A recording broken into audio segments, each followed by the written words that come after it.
αυτό το πακετάκι? Με τους καφέδες. Καφέδες. Για να δούμε.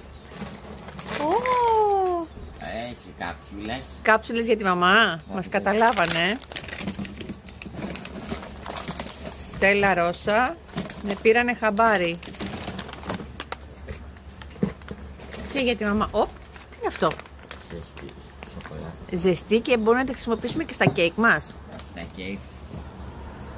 Αυτό είναι Πολύ καφέ. καλό.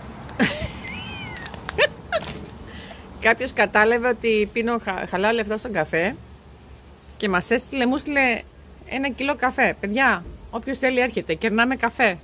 Πίναμε καφέ. Στέλλα Ρώσα. Στέλλα Ρώσα. Εντάξει. Στέλλα Ρώσα και καψουλίτσες. Για τη μαμά. Για τη μαμά.